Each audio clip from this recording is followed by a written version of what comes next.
Then he went back in the meeting place, where he found a man with a crippled hand. The Pharisees had their eyes on Jesus to see if he would heal him, hoping to catch him in a Sabbath violation. He said to the man with the crippled hand, "Stand here, where we can see you." Then he spoke to the people. What kind of action suits the Sabbath best? Doing good or doing evil? Helping people or leaving them helpless? No one said a word. He looked them in the eye.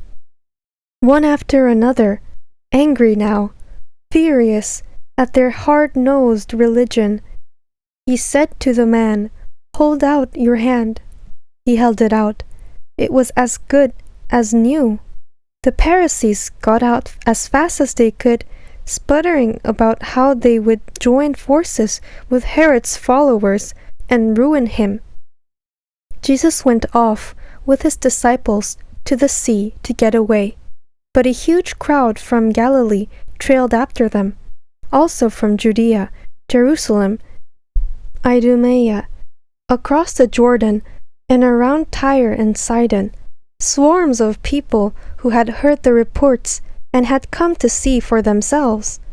He told his disciples to get a boat ready so he wouldn't be trampled by the crowd. He had healed many people, and now everyone who had something wrong was pushing and shoving to get near and touch him. Evil spirits, when they recognized him, fell down and cried out, "You are the Son of God!" But Jesus would have none of it. He shut them up, forbidding them to identify him in public. He climbed a mountain and invited those he wanted with him. They climbed together. He settled on 12 and designated them apostles. The plan was that they would be with him, and he would send them out to proclaim the word and give them authority to banish demons.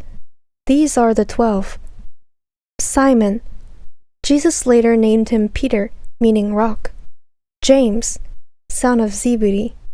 John, brother of James. Jesus nicknamed the Zebedee brothers Boanerges, meaning sons of thunder. Andrew, Philip, Bartholomew, Matthew, Thomas.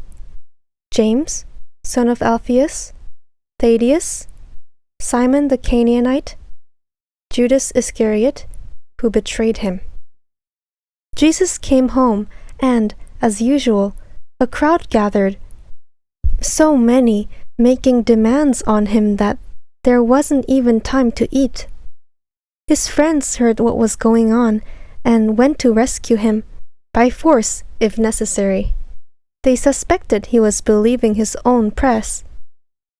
The religion scholars from Jerusalem came down spreading rumors that he was working black magic, using devil tricks to impress them with spiritual power.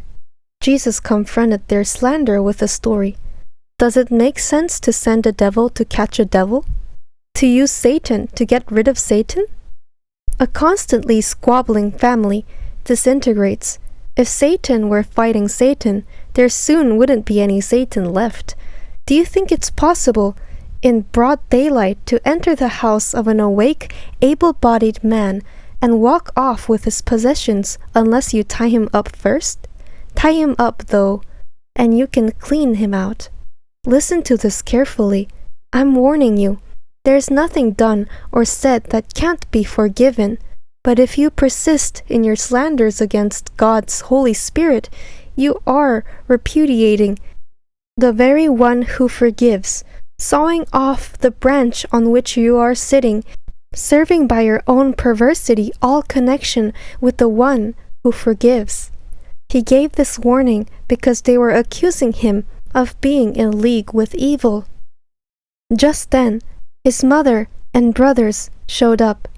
Standing outside, they relayed a message that they wanted a word with him. He was surrounded by the crowd when he was given the message, "Your mother and brothers and sisters are outside looking for you." Jesus responded, "Who do you think are my mother and brothers?"